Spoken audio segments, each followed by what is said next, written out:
सत श्री अकाल, केम छो, गुड मॉर्निंग दोस्तों। रोशन क्लासेस में आप सभी का स्वागत है।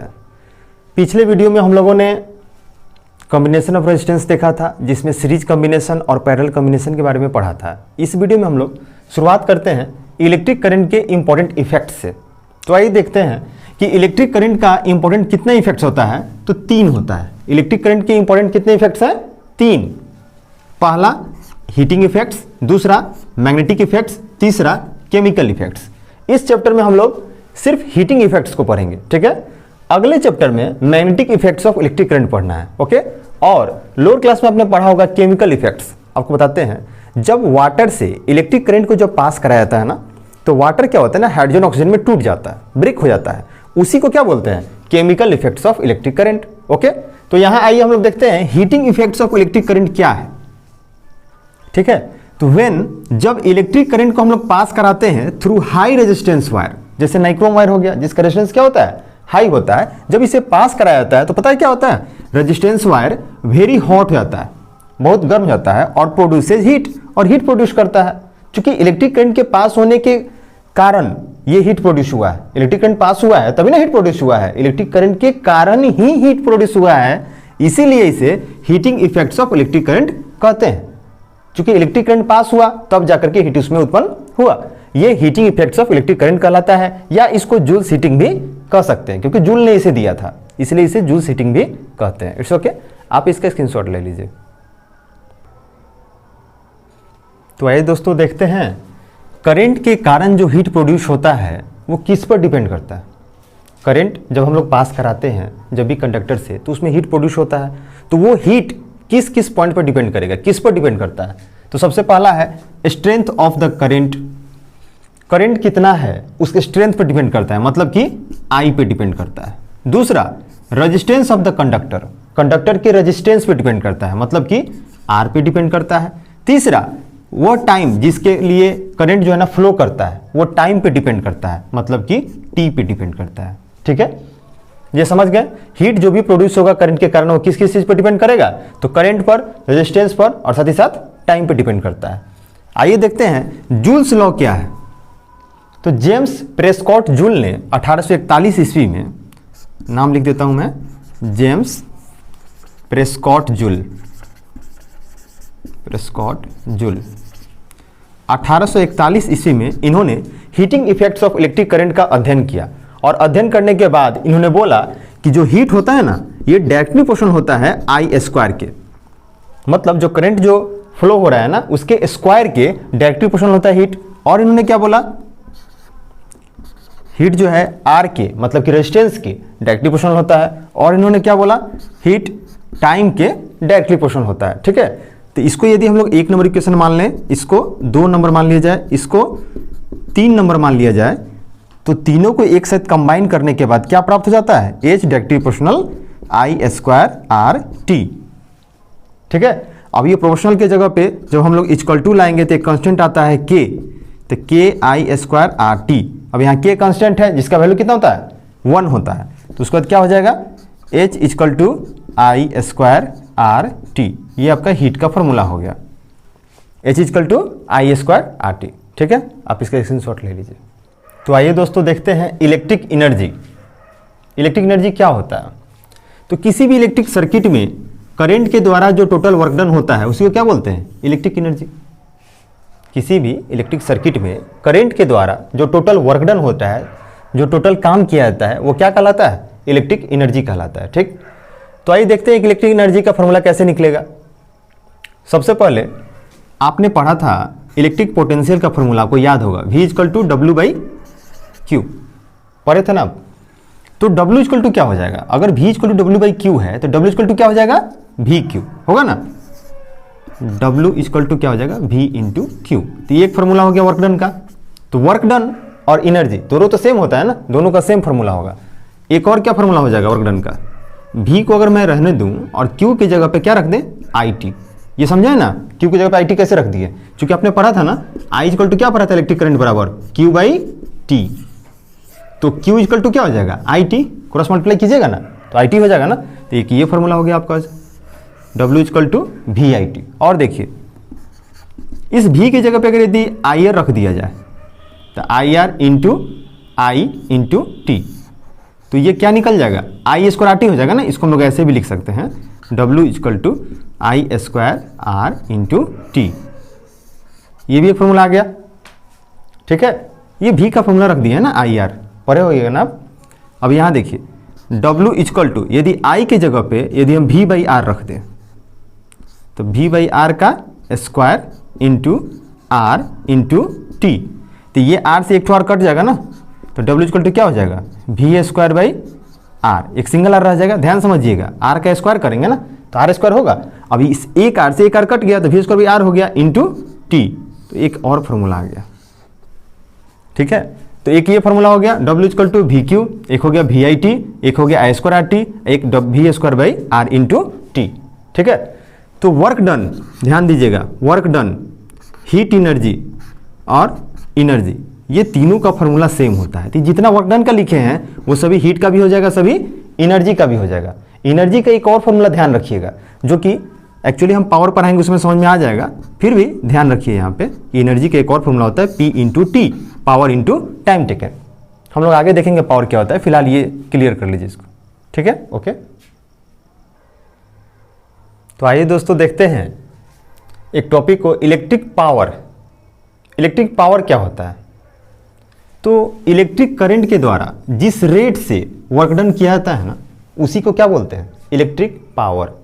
फिर यहाँ रेट की बात आई, जब भी रेट की बात आती है तो उसके फॉर्मूला में नीचे क्या होता है, टाइम। तो यहाँ क्या हो जाएगा फॉर्मूला, पावर इक्वल टू क्या हो जाएगा, work done by time taken, यानी कि the rate of doing work by electric current. Electric current के द्वारा काम करने का जो रेट है ना, उसी को क्या बोलते हैं, पावर बोलते हैं। तो पावर का क्या फॉर्मूला हो जाएगा, work done by time taken. अब आप जानते हो कि जितना एनर्जी होगा उतना ही काम होता है। अभी थोड़ी देर पहले ही हम लोग देखे हैं ना कि वर्क डन और एनर्जी दोनों क्या होता है, बराबर होता है। तो इस डेफिनेशन को हम लोग ऐसे ही बोल सकते हैं, the rate at which electric energy is consumed. जिस रेट से इलेक्ट्रिक एनर्जी कंज्यूम किया जाता है उसी को क्या बोलते हैं, इलेक्ट्रिक पावर। तो पावर का ये भी फॉर्मूला हो सकता है ना, P equal to E by T. इसी के द्वारा तो पीछे लिखे थे ना, ऐसे याद है ना, E इक्वल टू क्या लिखे थे, PT। ये फॉर्मूला वो यहीं से आया था, चूंकि पावर इक्वल टू होता है E बाई टी, तो E इक्वल टू क्या हो जाएगा, P इंटू टी हो जाएगा। अब यहाँ ध्यान दीजिए, पावर का ऐसा यूनिट क्या होगा, ऐसा यूनिट ऑफ पावर। पावर का ऐसा यूनिट क्या होता है, वाट, जिसको हम लोग किससे डिनोट करते हैं, W से डिनोट करते हैं। ठीक है, अब जरा बताइए कि 1 वाट पावर कब होगा, पावर जो है 1 वाट कब होगा, तो जब यूनिट टाइम में यानी 1 सेकेंड में, 1 सेकेंड में वर्क डन कितना हो, 1 जूल हो, तब उस टाइम पे पावर कितना होगा, 1 वाट होगा। यानी it is the rate of working of 1 joule पर सेकेंड। जब 1 सेकेंड में 1 जूल वर्क डन किया जाए इलेक्ट्रिक करंट के द्वारा, तो पावर कितना होगा, 1 वाट होगा। ठीक, अब पावर का क्या क्या फॉर्मूला होगा, तो आप देखिए, ध्यान से देखिएगा, पावर इक्वल टू होता है work done by time taken. ठीक है, अब वर्क डन का पिछले बोर्ड पे जितना भी फॉर्मूला लिखे हैं सबको टाइम टेकन से भाग दे दीजिए। जैसे पहला फॉर्मूला क्या था, VIT था ना, तो VIT को जब T से डिवाइड कर देंगे तो T कट जाएगा तो VI आएगा ना। फिर देखिए और क्या लिखे थे, I square R into T, तो फिर T से डिवाइड करेंगे तो T कट जाएगा, तो क्या बच जाएगा, I स्क्वायर R। एक और फॉर्मूला लिखे थे, V square by R into T, तो फिर T से डिवाइड करेंगे तो T कट जाएगा, तो क्या बच जाएगा, V स्क्वायर बटा R। तो ये सारा का सारा फॉर्मूला हो गया किसका, पावर का, इलेक्ट्रिक पावर का। सब में देखिए T सब में गायब है कि नहीं, वर्कडन में जितना भी फॉर्मूला लिखे थे वो सब यहाँ पे लिखे, बस T नहीं है। क्यों, क्योंकि यहाँ पे वर्कडन को T से भाग दे देना है, डिवाइड कर देना है, डिवाइड करने के बाद T जो है ना कट जाएगा। इस तरह से आपका इलेक्ट्रिक पावर भी यहाँ समाप्त हो गया। ओके, तो आइए दोस्तों देखते हैं नए पॉइंट को, power is inversely proportional to the resistance. इसको याद कर लीजिएगा, पावर जो है ना इन्वर्सली प्रोपोर्शनल होता है रेजिस्टेंस के, यानी रेजिस्टेंस जब ज़्यादा होगा तो पावर कम होगा, रेजिस्टेंस जब कम होगा तो पावर ज़्यादा होगा। ठीक, इलेक्ट्रिक एनर्जी का कमर्शियल यूनिट क्या होता है, किलोवाट आवर। क्या होता है, किलोवाट आवर, kWh, इससे इसको डिनोट किया जाता है। ठीक है, अब इतना बड़ा यूनिट क्यों लिया गया, जैसे मान लीजिए आप बल्ब जलाते हो तो 1 सेकंड 2 सेकंड थोड़ी जलाते, काफ़ी ज़्यादा देर तक जलाते हो, तो घंटों में इसको काउंट किया जाएगा तो काफ़ी कम वैल्यू आएगा ना। जैसे मान लेते हैं कि अगर 5 घंटा बोला जाए तो छोटा सा लग रहा है ना, 5 आवर, लेकिन अगर इसको सेकेंड में बोला जाए फिर ज़्यादा हो जाएगा ना। बात मेरी समझ रहे हैं ना, अपना न्यूमेरिकल वैल्यू बहुत ज़्यादा हो जाएगा, बोलना पड़ेगा इतना सेकेंड, जैसे आप मान लो सब्जी खरीदने गए, घर पे आ रहे हो, पापा पूछ रहे हैं कितना सब्जी लिए हो, तो आप बोलो 5000 ग्राम सब्जी लिए हैं। सिंपल से बोल दो 5 kg लिए हैं। न्यूमेरिकल वैल्यू छोटा है ना 5, और ग्राम में बोलोगे तो 5000 ग्राम। ठीक है, ठीक उसी प्रकार से यहाँ पे अगर यदि सेकेंड में बोलिएगा ना तो बहुत ज़्यादा आ जाएगा, न्यूमेरिकल वैल्यू बहुत बड़ा आ जाएगा। इसीलिए इसको क्या किया जाता है, 12 यूनिट लिया जाता है। 12 यूनिट लेने से फायदा क्या है कि न्यूमेरिकल जो डिजिट्स होते हैं ना छोटे हो जाते हैं। तो किलोवाट पावर को भी किलोवाट में ले लिया जाता है और टाइम को भी आवर में ले लिया जाता है। तो जब भी इलेक्ट्रिक एनर्जी निकालना हो घरों में मीटर वगैरह का कि कितना एनर्जी जो है ना कंज्यूम्ड हुआ है, वैसी स्थिति में हमेशा, वैसे तो हम न्यूमेरिकल में भी बताएंगे आपको, लेकिन फिलहाल यहाँ पे ध्यान रखिए कि हमेशा पावर को किलोवाट में कन्वर्ट कर देंगे, ठीक, और टाइम को आवर में लेंगे। तो क्या हो जाएगा इसका यूनिट, किलोवाट आवर, KWH। ठीक है, इसको हम लोग बोर्ड ऑफ ट्रेड यूनिट भी कहते हैं या सीधे यूनिट भी कहते हैं। अब इसमें एक क्वेश्चन होता है कि 1 किलोवाट आवर कितने जूल के बराबर होता है, तो आइए देखते हैं। 1 किलोवाट आवर इक्वल टू क्या होगा, 1000 वाट। किलोवाट का मतलब 1000 वाट हुआ ना, कोई भी चीज 1 किलो होता है उसमें 1000 होता है, तो 1 किलोवाट इक्वल टू 1000 वाट। और 1 घंटा में कितना सेकंड होता है, 3600 सेकंड होता है। ठीक है, अब यहां देखिए 1000 और वाट का क्या होता है, जूल पर सेकंड होता है ना। पावर इक्वल टू क्या होता है, work done by time taken. तो वाट की जगह पे क्या लिखेंगे, जूल पर second into 3600 second. Second cut गया तो कितना हो जाएगा, 3.6 इंटू 10⁶ जूल। ध्यान दीजिएगा इसमें कितना था, 1 2 3 4 5 डिजिट था ना, तो डेसिमल को एक इधर कर दिए ना, तो इस 10⁻⁴ क्या हो गया, 6 जूल हो गया। इसको हम लोग ऐसे ही बोल सकते हैं 3.6 मेगा जूल भी कह सकते हैं। एम से क्या हो गया, मेगा। तो याद रखिएगा 1 किलोवाट आवर कितने जूल के बराबर होता है, 3.6 इंटू 10⁶ जूल के बराबर होता है, यानी 3.6 मेगा जूल के बराबर होता है। ठीक, इलेक्ट्रिक एनर्जी का कमर्शियल यूनिट 1 किलोवाट आवर ही होता है। याद रखिएगा इसको, कभी भी वाट में नहीं होता है, किलोवाट में होता है। और टाइम कभी भी सेकेंड में नहीं होता है, आवर में होता है। और ये जो 1 किलोवाट आवर है ना, इसको हम लोग सीधे यूनिट भी कहते हैं। कोई अगर बोलेगा कि हमारा बिजली बिल जो है ना 5 यूनिट का है, 5 यूनिट मतलब 5 किलोवाट आवर। ठीक है, ओके, इसके स्क्रीनशॉट लीजिए। तो आइए दोस्तों देखते हैं कुछ इंपॉर्टेंट पॉइंट्स को, इसको याद कर लीजिएगा। 746 वाट के बराबर होता है, कितने वाट के बराबर, 746 वाट के बराबर होता है 1 हॉर्स पावर। फिर देखिए यहाँ पे जितने भी इलेक्ट्रिक अप्लायंसेज के हीटिंग एलिमेंट्स होते हैं ना, चाहे वो जैसे इलेक्ट्रिक आयरन हो या इलेक्ट्रिक केतली हो या रूम हीटर हो या वाटर गीजर हो या हेयर ड्रायर हो, सबका हीटिंग एलिमेंट नाइक्रोम एलॉय से बना होता है। क्यों, क्या कारण है कि नाइक्रोम एलॉय से हीटिंग एलिमेंट्स जो है ना बनाए जाते हैं। तो देखिए ध्यान से कि nichrome alloy does not undergo oxidation और burn easily even at high temperature. High temperature पे भी ये आसानी से नहीं जलता है, या ऐसे समझिए कि इसका ऑक्सीडेशन नहीं होता है।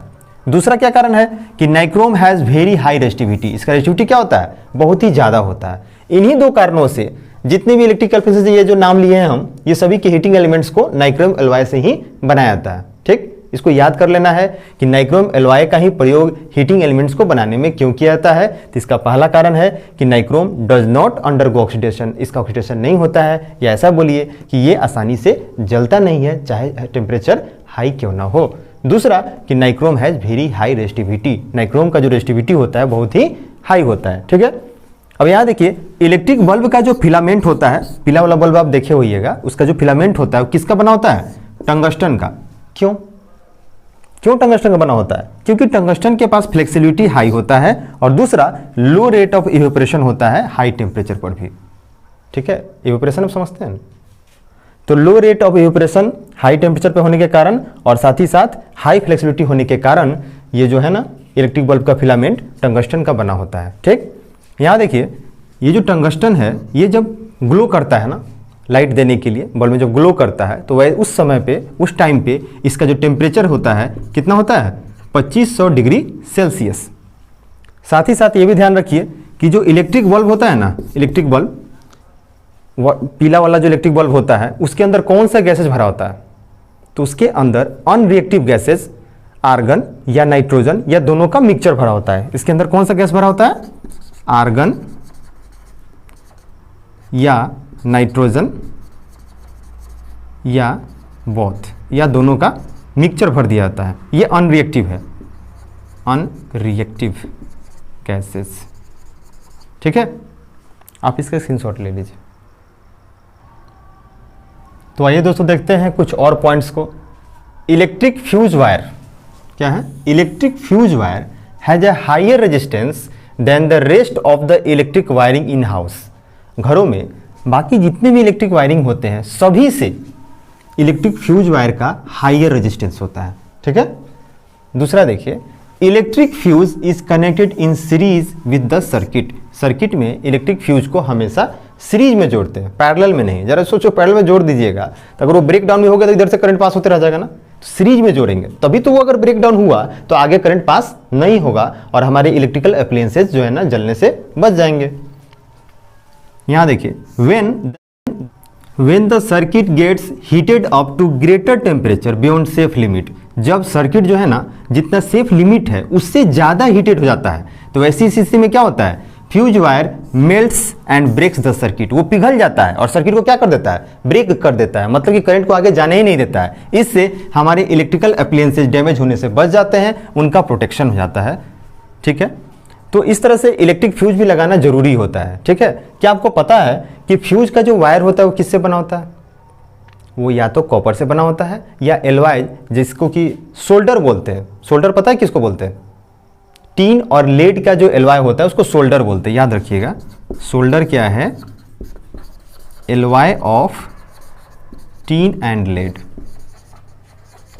इसके भी हेल्प से या कॉपर के भी हेल्प से इलेक्ट्रिक फ्यूज का जो है ना कि वायर बनाया जाता है। ठीक है, इस तरह से आपका ये जो चैप्टर है ना इलेक्ट्रिसिटी, ये समाप्त हुआ, थ्योरेटिकली समाप्त हो गया। इसका हम लोग जो है ना न्यूमेरिकल अगले वीडियो में देखेंगे। ठीक, उसमें एनसीईआरटी के न्यूमेरिकल्स देखेंगे, हम लोग सैंपल पेपर के न्यूमेरिकल्स देखेंगे और भी दूसरे बुक्स के जो न्यूमेरिकल्स को हम लोग टच करेंगे। ठीक है, फिलहाल मैं यही कहना चाहूँगा कि आप सभी मन लगाकर पढ़िए। ज़रा सोचिए, आप ही हो ना, जब एग्ज़ाम आता है तो आप कितना परिश्रम करते हो। शरीर भी आपका वही है जो एग्ज़ाम से पहले था, एग्जाम के टाइम पे भी आप ही रहते हो, लेकिन पहले की तुलना में आप लेवल बढ़ा देते हो। क्यों? ऐसा क्या हो जाता है? मैं बताऊं? क्योंकि आप दिल से चाहते हो कि मुझे परिश्रम करना है, मुझे मार्क्स लाना है। उस टाइम पे अपने अंदर अपने आप को डराते हो कि मार्क्स नहीं आएगा तो पापा क्या कहेंगे, मम्मी क्या कहेगी, लोग क्या कहेंगे। लेकिन जब एग्जाम नहीं होता है तो आप सुस्त पड़ जाते हो। कोई आपको इनोवेशन देने वाला कोई नहीं होता है, कोई भी आपको जागरूक करने वाला नहीं होता है। और यदि कोई जागरूक करता भी है तो आप खुद से जागरूक नहीं होते हो। और जब तक आप खुद से जागरूक नहीं होगे, खुद अपने आप को मोटिवेट खुद नहीं करोगे, खुद अपने अंदर चिंगारी नहीं जलाओगे, तब तक कहाँ कुछ होने वाला है। ऐसे ही घिसी पिटी पढ़ाई करते रहो, कोई दिक्कत नहीं। यदि कुछ करना है लाइफ में ना तो अपने अंदर चिंगारी जलाओ, खुद अपने आप को मोटिवेट करना सीखो, हर पल अपने अंदर एक एनर्जेटिक रहो। समझ में आ रहा है ना? शायद आप मेरी बात समझ रहे होइएगा। आप मन से पढ़ाई कीजिए, हर दिन अपने अंदर एक नया जोश भर के, नए जोश उमंग के साथ उठिए सुबह में और मन से पढ़ाई कीजिए। निश्चित रूप से आपको सफलता मिलेगी। जितने भी ये जो सिलेबस सेट करते हैं उनको कोई आपसे दुश्मनी नहीं है। आपको ऐसा लगता है बहुत भारी है या कुछ भी है, ये सब आपके अनुकूल ही है, ये आपके लायक है। आप यदि चाहोगे तो इस सबको याद कर सकते हो, अच्छे ढंग से इसकी प्रैक्टिस कर सकते हो, बहुत आगे कुछ कर सकते हो आप, लेकिन आप चाहते ही नहीं हो। हमेशा एक आदमी आपको चाहिए पुशअप देने के लिए। आप खुद अपने आप को मोटिवेट करो, उसके बाद देखो कौन रोक सकता है। कोई तूफान को कोई रोकता है क्या? कोई नहीं रोकता। जो बीच में आता है उसको उखाड़ के फेंक देता है। आप मेहनत करना सीखो तो सही, मेहनत करो तो सही, आगे बढ़ो तो सही। सभी लोग कोऑपरेट करेंगे, बट बढ़ो तो सही। ओके, उम्मीद करते हैं आप मन से पढ़ाई कीजिएगा। Wish you all the best. ठीक है, फिर मिलते हैं नेक्स्ट वीडियो में। तब तक के लिए बाय बाय, अलविदा।